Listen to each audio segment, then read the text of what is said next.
উত্তৰাখণ্ড বুলি ক'লে পাহাৰৰ ৰাজ্য আৰু এই পাহাৰৰ ৰাজ্যত কেতিয়া ৰ'দ কেতিয়া বৰষুণ বতৰৰ মহিমা একো ধৰিবই নোৱাৰি।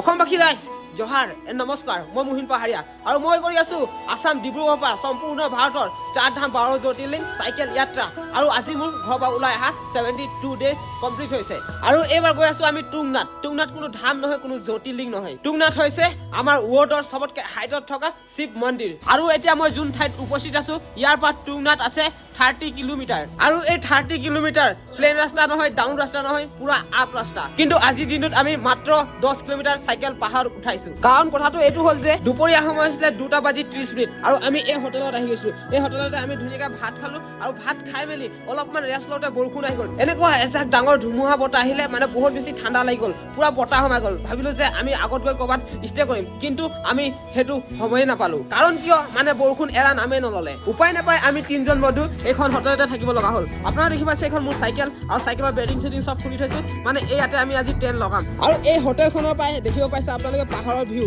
চাৰিওকাষে ঘৰ আছে আৰু পাহাৰো আছে। পাহাৰৰ ওপৰত ঘৰ থাকি মজাই বেলেগ লাগিব আৰু তলত এখন গাঁও আছে। এই গাঁওখনত মোক থাকিবলৈ মন গৈছে, কিন্তু নাযাওঁ। কাৰণ কিয় মই অসমৰ পৰা আহিছোঁ, মোক ঘূৰি অসম যাব লাগিব। যদি আপোনালোকে মোক ছাপোৰ্ট কৰে আৰু বহুত ওপৰলৈকে লৈ যায়, তেতিয়াহ'লে ময়ো উত্তৰাখণ্ডত থকা বহুত ওপৰৰ এটা পাহাৰত গ'লে ঠাই ল'ম আৰু ইয়াতে ঘৰ বনাম বুলি ভাবিছোঁ। মানে মোৰো এটা সপোন হৈ গৈছে যে পাহাৰত থাকিবলৈ কাৰণে। পাহাৰ ঠাইটো মোক এইটো কাৰণে ভাল লাগি গৈছে যে ইয়াত পলিউশ্যন নাই, পুৰা নাচাৰেল, পুৰা গ্ৰীণ, মানে চৰাই চিৰিকটিৰ মাত শুনি পাই মানে বহুত বেছি ভাল লাগে আৰু পুৰা নাচাৰেল একেবাৰে গোটেই গ্ৰীণ গ্ৰীণ। মানে অহা কাইলৈ আমি পুৰা ফুল চেষ্টা কৰিম যে কালি আমি টুংনাথ পাই যাওঁ আৰু আপোনালোকৰ সোনকালে দৰ্শন কৰাম। তো অসমবাসী ৰাইজ আপোনালোকে যদি মোৰ এই জাৰ্ণিটোত অকণমান ছাপোৰ্ট কৰিব বিচাৰে তো মোৰ এই ভিডিঅ'টো এটা শ্বেয়াৰ কৰি এবাৰ কমেণ্ট কৰিব হৰ হৰ মহাদেৱ আৰু এটা লিখিব জয় অসম, জয় জুবিন দাস, জয় জহাৰ, জয় আদিবাসী।